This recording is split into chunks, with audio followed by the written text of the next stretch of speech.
Hello दोस्तों, नमस्कार। मैं विपिन कुमार।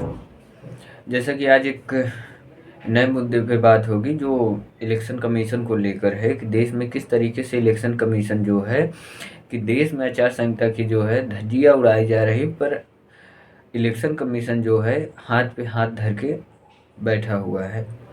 क्योंकि इस देश में इलेक्शन कमीशन जैसे रह ही नहीं गया है। अगर है तो वो किसी पार्टी का एजेंट बन के काम कर रहा है या कोई जो है भारत सरकार की एक संस्था बन के काम कर रहा है इलेक्शन कमीशन। तो आज हम उसी पे बात करेंगे कि क्या इलेक्शन कमीशन इस तरीके से कर रहा है, क्या ये देश के लिए सही है या ये देश के लिए घातक है। कितना घातक है इलेक्शन कमीशन का मौन रहना हर जगह।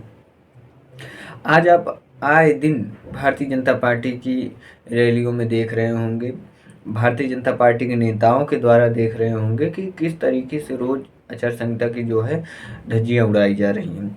धर्म, एक तो सबसे बड़ी चीज है कि भारतीय जनता पार्टी सिर्फ और सिर्फ धर्म के नाम पे वोट जो है कि वोट मांग रही है, सिर्फ और सिर्फ जात के नाम पे, मजहब के नाम पे जो है वोट मांग रही है। और इलेक्शन कमीशन मुख बधिर होकर देख रहा है। सिर्फ उसे न तो सुनाई दे रहा है न दिखाई दे रहा है। ये देश में एक जो है इस तरीके से जो है व्यवस्था बना दी गई है कि भारतीय जनता पार्टी चाहे जो करे हम उसको बोल नहीं सकते।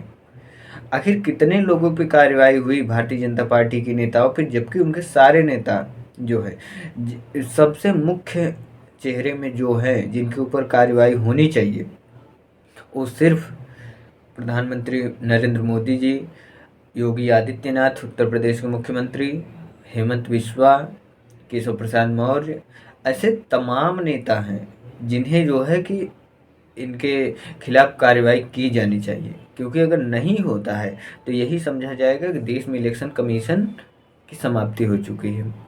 और अभी हाल ही में अभी परसों नरसों जो है ड्यू यूनिवर्सिटी जो है शोक सभा का आयोजन भी किया इलेक्शन कमीशन के मौन रहने पे, कि शोक सभा का आयोजन किया कि ये बताया देश को कि इलेक्शन कमीशन आपके देश से समाप्त हो चुका है, उसकी मृत्यु हो चुकी है।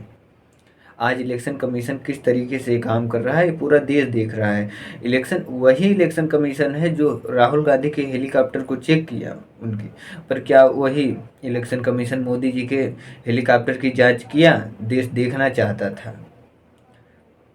अमित शाह जी का जो है मुख्यमंत्री योगी आदित्यनाथ, भारतीय जनता पार्टी के तमाम उच्च नेताओं का जो है कभी चेकिंग हुआ? आप देश में एक पक्ष को सिर्फ और सिर्फ परेशान कर रहे हैं, एक पक्ष को सिर्फ और सिर्फ बढ़ावा दे रहे हैं। इलेक्शन कमीशन सिर्फ यही इस समय देश में कर रही, इलेक्शन करवा रही सिर्फ एक पक्ष के लिए करवा रही है। आप चाहे जितना सफाई दे दीजिए इस देश को, पर ये देश आपकी करतूतें देख रहा है इलेक्शन कमीशन। ये इलेक्शन जो है निष्पक्ष तरीके से होना चाहिए था, पर आपने जो है भारतीय जनता पार्टी का हाथ पकड़ के जो है इलेक्शन आप करवा रहे हैं। क्योंकि आपकी नियुक्ति वो करते हैं, आप इसलिए हो सकता है सगे संबंधी हों। आप खुलकर जो है बोल दीजिए ना कि देश में हम जो है प्रधानमंत्री के खिलाफ, इनके लोगों के खिलाफ कार्रवाई नहीं करेंगे क्योंकि ये हमारे सगे संबंधी हैं। इनके खिलाफ हम एक्शन नहीं ले सकते, नहीं तो हम कहाँ जाएंगे।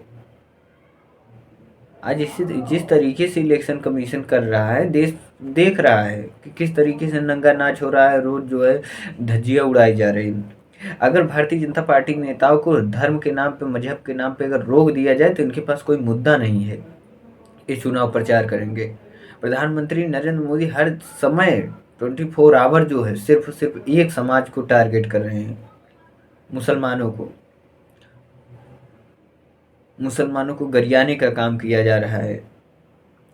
दलित, अल्पसंख्यक, ओबीसी, हर समाज को जो है सिर्फ सिर्फ टारगेट किया जा रहा है। इसमें सिर्फ एक समाज को या किसी को खुश करने के लिए जो हिंदू बन बैठे हैं, अंधे हिंदू जिन्हें कह सकते हैं। आज इस देश में हमें निष्पक्ष चुनाव की ज़रूरत थी। अभी इलेक्शन कमीशन को जो है कि डाटा जो दिए आप, जो है 4-4 दिन बाद आप डाटा दे रहे हैं। डाटा दिए 7% वोटिंग बढ़ा के दिए। ये देश देख रहा है किस तरीके से इलेक्शन 2 चरण में आपने सही डाटा नहीं दे पाए आप। 4 दिन के बाद आप 7% डाटा बढ़ा के दिए हैं। 1% वोट से जो है सरकार गिर जाती है, 1% वोट से सरकारें बन जाती हैं। पर आप लोग सिर्फ और सिर्फ इस देश की जो है कि लोकतंत्र की मजाक बना के रख दिए हैं। लोकतंत्र के नाम पे आप लोग सिर्फ और सिर्फ हर रोज लोकतंत्र की हत्या कर रहे हैं।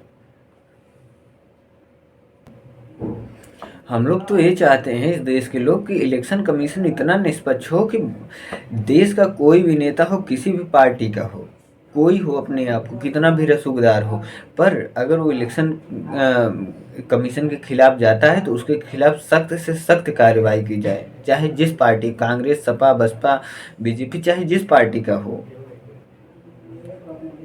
पर एक समाज, एक पार्टी को अगर आप सपोर्ट करेंगे तो ये देश देख रहा है। और मैं सभी उन उम्मीदवारों से कहना चाहता हूँ, इस देश के सभी लोगों से कहना चाहता हूँ कि आप लोग इलेक्शन कमीशन पे नज़र बना के रखिए।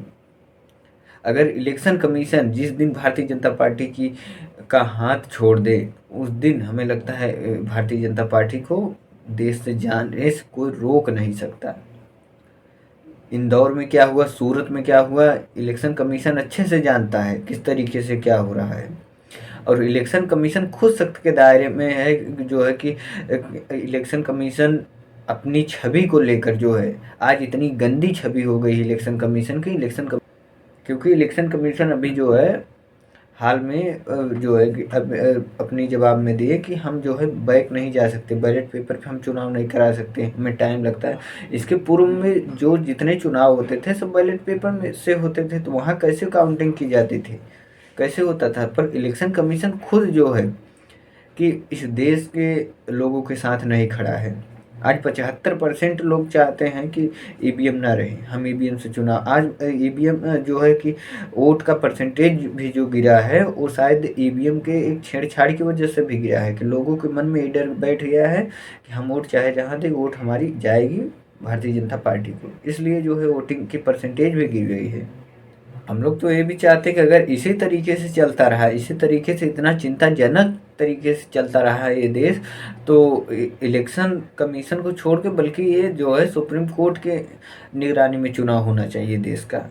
क्योंकि इलेक्शन कमीशन को जो हर रोज़ देश के लोग देख रहे हैं क्या हो रहा है, तो इससे अच्छा है कि सुप्रीम कोर्ट के जो है सानिध्य में चुनाव कराना चाहिए, उसके देख रेख में चुनाव होना चाहिए, ताकि लोगों का एक विश्वास बना रहे लोकतंत्र पे। ये चिंताजनक है, जो 2-3 घटनाएं हुई ये चिंताजनक है, चाहे वो चंडीगढ़ का हो, चाहे सूरत का हो, चाहे इंदौर का मामला हो, और लगातार जो लोगों के पर्चे खारिज हो रहे हैं, ये सब मतलब एक कह सकते हैं कि चिंताजनक है। और मैं कहना चाहता हूँ देश के लोगों से कि आप इलेक्शन कमीशन के ऊपर भरोसा तो बिल्कुल नहीं है, किसी कोई नहीं करता इनके ऊपर, भरोसा करने योग्य है भी नहीं है। पर आप जो है चुनाव पे निगाह बना के रखिए, इलेक्शन कमीशन पे। मैं सभी उम्मीदवारों से भी कहना चाहता हूँ कि आप ज़रूर जो है इलेक्शन कमीशन पे निगाह बना के रखिए, ये ज़रूर कुछ ना कुछ करेंगे। और ये सिर्फ उनके इंसान हैं जो इस देश में तानाशाही लाए हैं, जो इस देश में तानाशाही कर भी रहे हैं। और सबसे ज़्यादा महत्वपूर्ण बात यह है कि सभी लोग अपने मतदान का प्रयोग ज़रूर करें, चाहे जिस भी परिस्थिति में आप हों, पर आप मतदान अपना अवश्य करें।